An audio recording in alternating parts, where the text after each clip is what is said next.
Kerry Pawa na nasa sa Kuwait at nahatulan siyang mabiktima, bitag.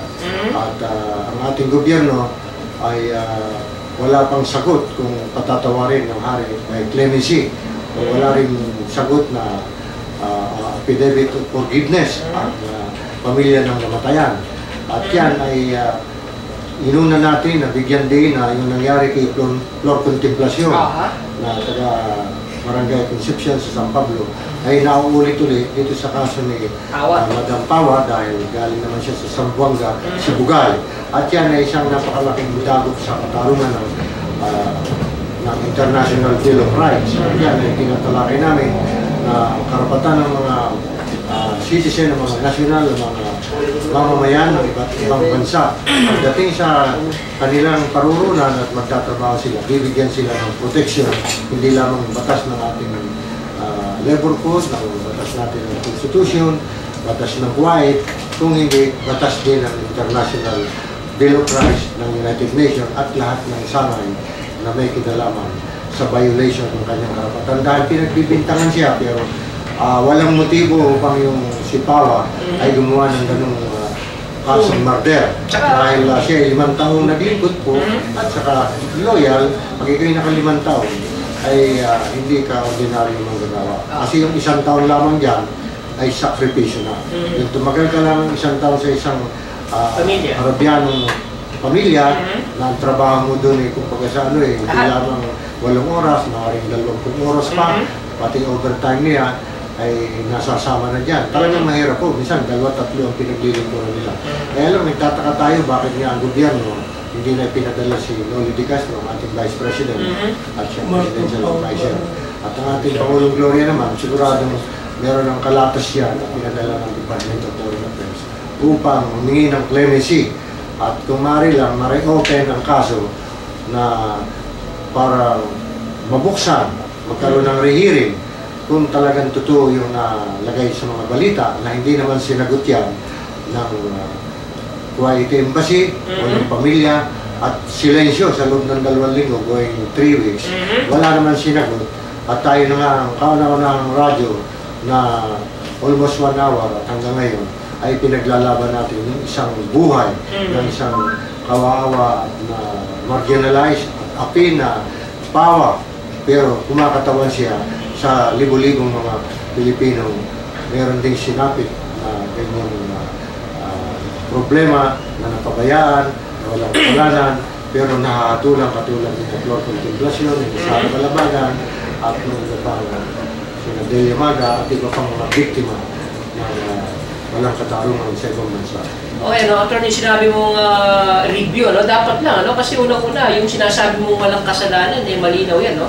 Dahil yung ginamit na patalim, wala siyang fingerprint.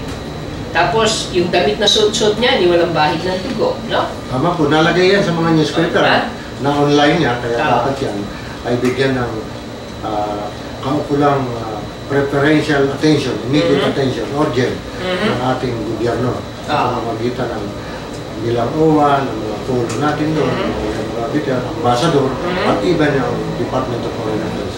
At lalo na ang ating Pangulong Gloria Macapagal-Arroyo at si Vice President Noli De Castro.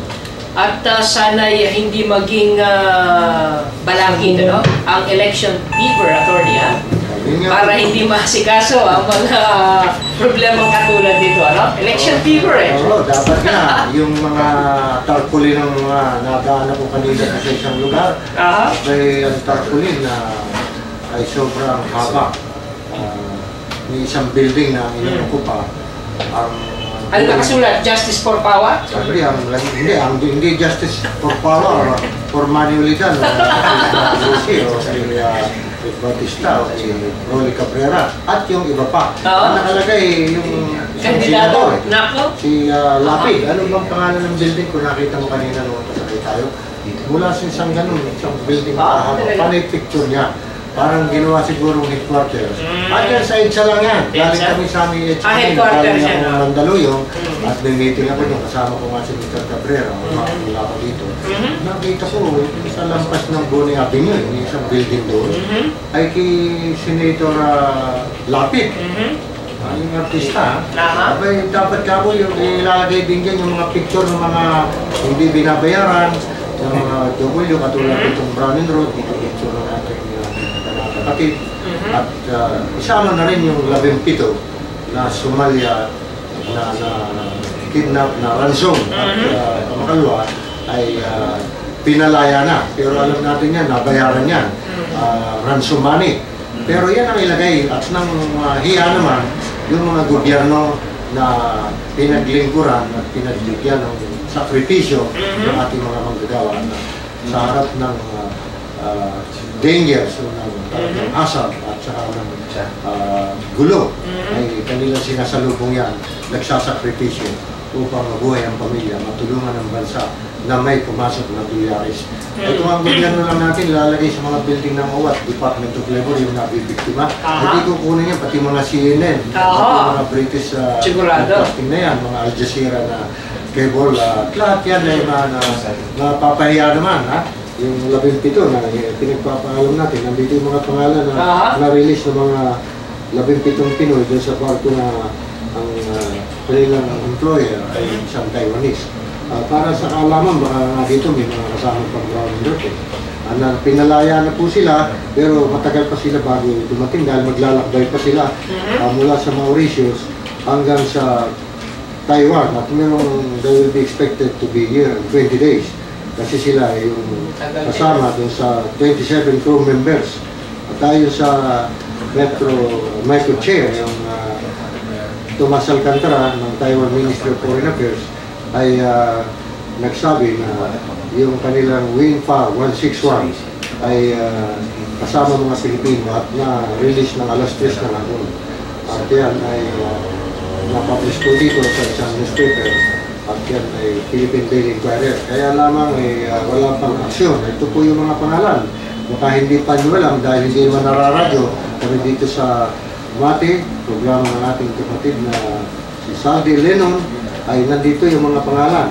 Ruben Galion, Acosta, Sherwin Nasis, Ndaya, Roldan Castañero, Lagua, Marlon Benicia, Jordan Jackie Mamaril, Calzada Pedro Ima, Ambabag, Virgilio Ariola, Dulay Mario Tilos, Gaba Unatan, Baral Batalya, Gaba Reynami, Sugman, Marinas Jason Gaba, Baltasar Alan, Prexi Gayan, Aguilar Sani Villanueva, si Ipurong Felix, Brian Asibo, Oribelio Jorwel Aquino, Cecilio Jorwel Aquino. Yan po yung 17 na mga sea-based workers, OFW yung kapatid natin, OFW na 17 sila na naka-release na. Pero hindi yun ang issue. Ang issue dyan, sila ba'y nabayaran ng hazard pay,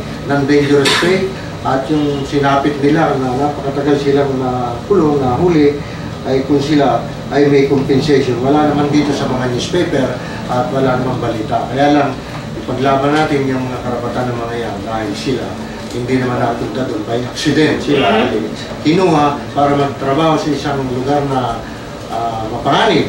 Katulad din itong kaso ng 2,300, nagtrabaho sila sa Bahrain, Abu Dhabi noong unang gera sa Gulfo, 1980-81, at noong pangalawang gera rin, umabot sila noong early 1990 hanggang 1991, nagkaroon ng invasion ang mga lugar dyan sa Middle East, dinadaanan ang Bahrain ng Abu Dhabi. Kaya sila nanalo naman, kaya namin inaano ito, inuulit-ulit kung ang Korte Suprema ay pakikinggan yung mga hinaing at nanalo na ang aming kaso na laban sa isang American company, Browning Road, Halliburton Group, ay kung mabayaran sila at magkaroon nga ng desisyon, itong mga nangyayari sa ating mga kapatid, katulad ng Hawa, dito sa 17 ito, ay maiiwasan dahil ang mga employer, sila po ay mag-iingat dahil sila pagbabayarin ng moral exemplary damages,